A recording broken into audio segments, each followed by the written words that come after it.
तर नमस्कार माझ्या मित्रमैत्रिणींनो, कसे आहात सगळे? तुम्हाला अत्यंत प्रतीक्षा असलेला विषय मला पुन्हा पुन्हा सर्वजण विचारत होते की मॅडम परीक्षेचं नोटिफिकेशन कधीपर्यंत येणार. आज सकाळपर्यंत सुद्धा तुम्हाला ही उत्सुकता होती की परीक्षेचं नोटिफिकेशन कधीपर्यंत येणार. तर ते नोटिफिकेशन फायनली आलंय. तुमची थर्ड टेट आता लवकरच होणार आहे.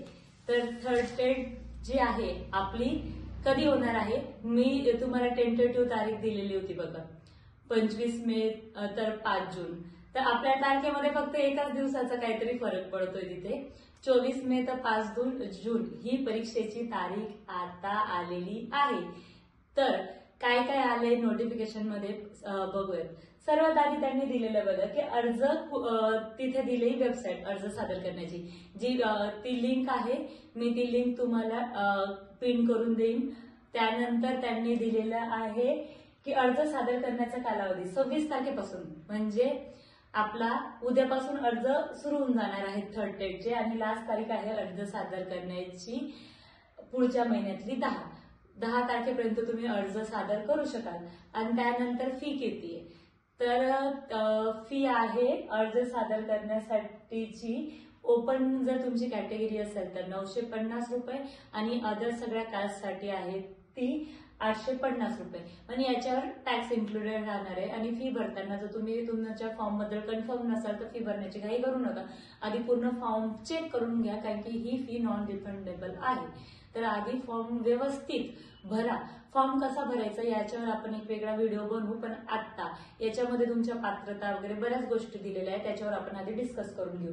तर फॉर्म आणि फी भरण्याची लास्ट डेट 10 तारखेच्या 10 मेच्या रात्री 12 वाजेपर्यंत आहे. त्यानंतर फी पण भरली जाणार नाही. हे लक्षात ठेवून तुम्ही अर्ज करायला सुरुवात करा. आणि त्याच्यामध्येच आपल्याला याची तारीख दिली परीक्षेची, जी की मी तुम्हाला सांगितली. परीक्षा होणार आहे 24 मे तर 5 जून या कालावधीमध्ये.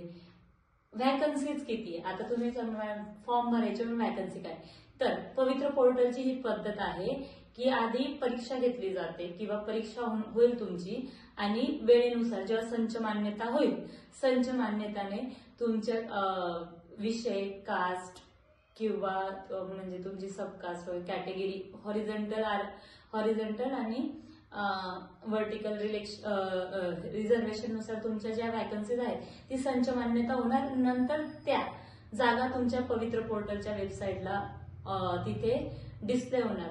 तर व्हॅकन्सी बद्दल त्यांनी तिथे सांगितलं की सदर व्हॅकन्सीज पवित्र पोर्टलच्या वेबसाईटला आम्ही डिस्प्ले करू.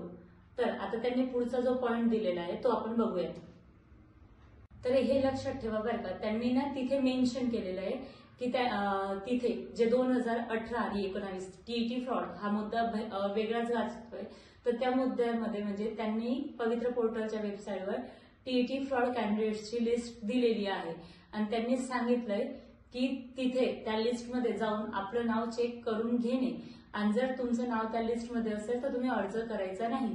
आणि जर असे कॅन्डिडेट ज्यांनी हे नाव यादीत असताना सुद्धा अर्ज केला तर नेमकं काय होणार, तर त्यांना तुम्हाला म्हणजे अचूक म्हणजे चुकीचे पुरावे देण्याअंतर्गत तुमच्यावर कारवाई पण होऊ शकते.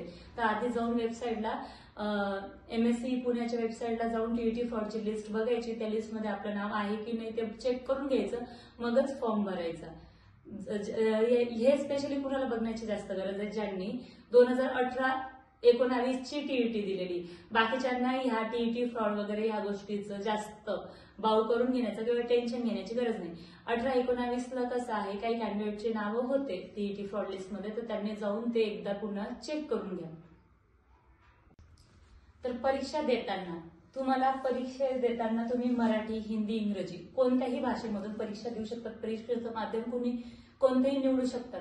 पण जो शासन निर्णय आहे 10/11/22 जो शासन निर्णय, तर त्या निर्णयानुसार असं आहे की तुम्ही कोणत्याही माध्यमातून परीक्षा दिली तरी ते माध्यम कशासाठी, त्या परीक्षेपुरतं मर्यादित राहील. म्हणजे तुम्ही इंग्रजी माध्यमासाठी इंग्रजी माध्यम निवडून परीक्षा दिली म्हणजे तुम्ही इंग्रजी माध्यमाच्या जागेवर तुम्ही सिलेक्ट व्हाल वगैरे, किंवा मराठी माध्यमातून परीक्षा दिली म्हणजे तुम्ही फक्त मराठी माध्यमाच्या जागेवर सिलेक्ट व्हाल वगैरे, असं नाही. हे जे परीक्षेचं माध्यम राहणार आहे हे 10/11/2012चा जो शासन निर्णय त्याच्या 2022चा तर त्या शासन निर्णयानुसार ते जे आहे ते माध्यम फक्त परीक्षेपुरतं मर्यादित असणार आहे. तर अभ्यासक्रम काय असणार आहे, तर अभ्यासक्रमामध्ये थोडासा बदल आहे. तो बदल फक्त नावापुरताच आहे बरं का, की त्यांनी आता 2 गटांमध्ये डिवाइड करून दिलेलं आहे. अभियोग्यतावर आहे 120 प्रश्न 120 मार्क्सला आणि बुद्धिमत्तेचे आहे 80 प्रश्न 80 मार्क्सला. पण अभियोग्यता जे आहे तर अभियोग्यतामध्ये काय काय येणार आहे बरं का, अभियोग्यतेमध्ये गणितीय क्षमता येणार म्हणजे मॅथ्स आलं. त्यानंतर तुम्हाला येणार वेग अचूकता ही पडताळली जाणार अभियोग्यतेमध्ये. त्यानंतर भाषिक क्षमता मराठी आणि इंग्रजी. भाषिक क्षमता विचारला म्हणजे आपण भाषेवर जे समजायचो आपल्याला 10-20 प्रश्न जे पडणार आहे मराठी इंग्रजीचे मग सेम पॅटर्न, फक्त ते सेपरेट न टाकता अभियोग्यता ह्या मुद्द्याखाली त्यांनी इन्क्लूड केलेलं आहे. त्याच्यानंतर कल, आवड, समायोजन किंवा व्यक्तिमत्व. तर आपला जो होता पार्ट आपला याचा एज्युकेशनचा पार्ट होता की एज्युकेशनल जो सिलेबस होता तो काइंड ऑफ याच्यामध्ये मोल्ड केलेला आहे. प्रश्न असे असणार त्याच्यावर माझ्या अंदाजे की तेच विचारलं जायचं की ऍज अ टीचर तुम्ही ही सिच्युएशन कशी हँडल करणार, काइंड ऑफ त्या टाईपचे क्वेश्चन जे येणार हे या पॅटर्नमध्ये मोडणार. त्यानंतर बुद्धिमत्ता. तर बुद्धिमत्तामध्ये काय असणार आहे बरं का, की ते सर्वसाधारणपणे घटकांचं आकलन, त्यानंतर ते वर्गीकरण आधारित प्रश्न, समसंबंध. मी समसंबंधांवर एक व्हिडिओ पण बनवलाय किंवा क्रम श्रेणी, त्यानंतर तर्क अनुमान ह्या प्रकारचे प्रश्न असणार, कुठं प्रश्न असणार किंवा सांकेतिक भाषे संबंधित प्रश्न असणार, लयबद्ध मांडणी याच्यावर पण आपला व्हिडिओ बनवून झालेला आहे. म्हणजे आपण जो अभ्यास करत होतो एक प्रकारे आपण ऑन ट्रॅक होतो.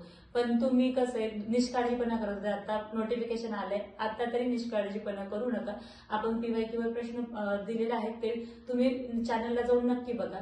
तर पुढचा मेन मुद्दा हा जो आहे हा अभ्यासक्रम की एखाद्या विषय आधारित अभ्यासक्रम नाहीये. म्हणून विषय आधारित असलं की त्याला नाही 10वी पर्यंतचा सिलेबस येणार, 12वी पर्यंतचा सिलेबस येणार, असं सिलेबसची स्तर मर्यादा होती. तर हा अभ्यासक्रमावर आधारित जो सिलेबस नाही आहे, तर म्हणून एक विशिष्ट अभ्यासक्रम नाही हा, म्हणून याला स्तर मर्यादा नाही की 12वी लेवलचे प्रश्न येणार वगैरे. प्रश्नांची काठिण्य पातळी अवघड पण असू शकते, सोपी पण असू शकते. आता ते परीक्षेला गेल्यावरच समजणार. तर आता पुढचा घटक आपला आहे परीक्षेची वेळ. तर 2 तासात म्हणजे 2 तासाचा वेळ आपल्याला 120 मिनिटात 200 प्रश्न कव्हर करायचे आहेत. तर याच्यासाठी तुम्हाला आजपासूनच प्रश्नांची प्रॅक्टिस करणं खूप जास्त गरजेचं आहे. तर ह्या परीक्षेसाठी उमेदवाराची पात्रता काय असावी, सर्वप्रथम पात्रतेत त्यांनी दिलेले हा उमेदवार इंडियन सिटीजन असावा, भारतीय नागरिक असावा. त्यानंतर दुसरी पात्रता आहे शिक्षक किंवा शिक्षण सेवक बनण्यासाठी किमान वयोमर्यादा दिली आहे त्यांनी आता 18 दुसऱ्या मुद्द्यामध्ये. आणि तिसरा जो मुद्दा आहे शैक्षणिक व व्यावसायिक अर्हता. तर शैक्षणिक आणि व्यावसायिक अर्हता म्हणजे त्याच्यासाठी तुम्हाला 1 ते 5 साठी जर तुम्हाला शिक्षक व्हायचं असेल तर तुम्हाला काय लागेल, 1 ते 5 साठी शिक्षक व्हायला लागेल तर तुम्हाला किमान DED आणि TET एक पास असायला पाहिजे. त्यानंतर 6 ते 8 साठी शिक्षक व्हायचं असेल तर तुम्हाला ग्रॅज्युएशन प्लस DED किंवा ग्रॅज्युएशन BEd आणि TET पेपर 2 पास असायला पाहिजे. 9 ते 10 साठी तुम्हाला ग्रॅज्युएशन BEd असायला पाहिजे आणि 11-12 साठी पोस्ट ग्रॅज्युएशन प्लस BEd असायला पाहिजे. हे जे आहेत ना शैक्षणिक आणि व्यावसायिक पात्रता याच्यावर मी विस्तारित व्हिडिओ बनवलाय.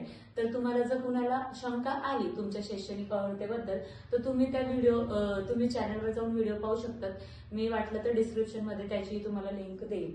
तर आता ओपन जागांवर कुणाचा विचार होईल हा जो 4था मुद्दा आहे ना त्याच्यामध्ये विस्तारित दिलेला आहे. ओपनच्या जागांवर असांचा विचार होईल की जे म्हणजे तुम्ही ओपनची शैक्षणिक अर्हता, व्यावसायिक अर्हता, त्याच्यानंतर तुम्हाला जो TET वगैरेचा स्कोर आहे तो TET CTETचा स्कोर प्लस तुमच्या वयोमर्यादा वगैरे ह्या सगळ्या ज्या बाबी आहेत पात्रतेच्या ओपनच्या पात्रतेच्या सगळ्या बाबी जो आरक्षणाचा उमेदवारही जर प्राप्त पूर्ण हे फुलफिल करत असेल तर त्या उमेदवाराचा ओपनच्या जागेवर विचार होईल.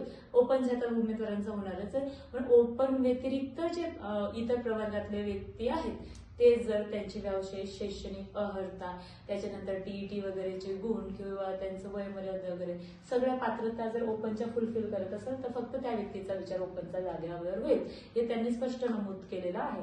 त्यानंतर चारित्र्य पूर्वचारित्र्य पडताळणी. आता आपण ह्या सगळ्या गोष्टी फुलफिल करू, पण परत जर त्यांना आपल्या चारित्र्य पूर्वचारित्र्य पडताळणीच्या अंती आपण कुठेतरी काहीतरी चुकीची इन्फॉर्मेशन भरलेली किंवा मिसगाईड केलेलं दिसलं तर ते आपल्याला कोणत्याही क्षणी अपात्र करू शकतात. इथे आधीच मुद्दा दिलेला आहे. म्हणून फॉर्म भरताना चुका टाळा, एकदम ॲक्युरेट माहिती भरण्याचा प्रयत्न करा आणि आपल्या सगळेच रेकॉर्ड्स प्रॉपर मेंटेन करण्याचा प्रयत्न करा. खोटी इन्फॉर्मेशन भरू नका, नाहीतर तुम्हाला मार्क्स आहेत कास्टचे टीईटी सीटीईटी मध्ये आणि चला ओपनचे मार्क्स भरून देऊ, ओपनच्या जागा येतील, अशा चुका करू नका. फॉर्म भरताना एक चूक टाळण्याचा प्रयत्न करा. फॉर्म एकदम व्यवस्थित काटेकोरपणे भरण्याचा. आता निवड प्रक्रिया कशी, तर आपलं आता लगेच आपण रिसेंटली 10/11/2022 GR बोललो, तर त्या GR नुसार मेरिट पण पात्रता म्हणजे समांतर हॉरिझॉन्टल आरक्षण ते आलंच, पण मेरिटनुसार निवड होणार आहे अभियोग्यता धारकांची. त्यानंतर ऑनलाईन अर्ज कसा भरावा. आता हा अर्ज ना भरण्याचा मी तुम्हाला एक डेमो व्हिडिओ बनवून दाखवेल की असा भरा.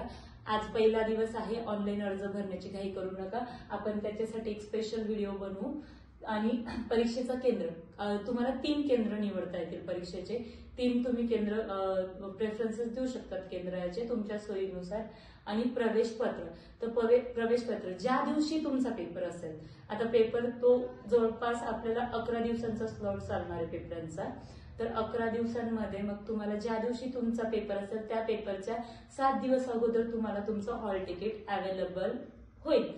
तर हे झालं तुमचं थर्ड टाईप बद्दल. अजून काही शंका असतील ना तर नक्की डिस्क्रिप्शन बॉक्समध्ये. खूप आनंदाची बातमी आणि खूप कमी वेळ आहे, तर आजच अभ्यासाला लागा.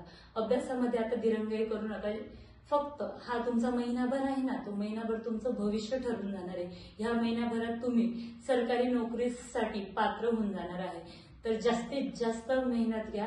काही मदत लागली तर तुमच्या शंका निरसन करण्यासाठी मी आहेच. तुमच्या शंका कमेंट बॉक्समध्ये मेन्शन करा. आणि जे आपले सेकंड टेटचे उमेदवार होते त्यांना सेकंड फेज साठी आता त्यांच्यासाठी प्रेफरन्सेस सुरू झाले, तर त्यांच्या पण शंका असतील तर त्यांच्यासाठी उद्या मी लाईव्ह घेऊन त्यांचं शंका निरसन प्रेफरन्स बाबतीत करणार आहे. तर तुम्हाला व्हिडिओ आवडला असेल चॅनलला लाईक करा, त्यानंतर कमेंट करा, चॅनलला सबस्क्राईब करा आणि तुमच्या मित्रमैत्रिणींपर्यंत हा व्हिडिओ शेअर करायला विसरू नका. अत्यंत महत्त्वाची जे उमेदवार डीएड बीएड झालेत प्रत्येकापर्यंत हा व्हिडिओ पोहोचून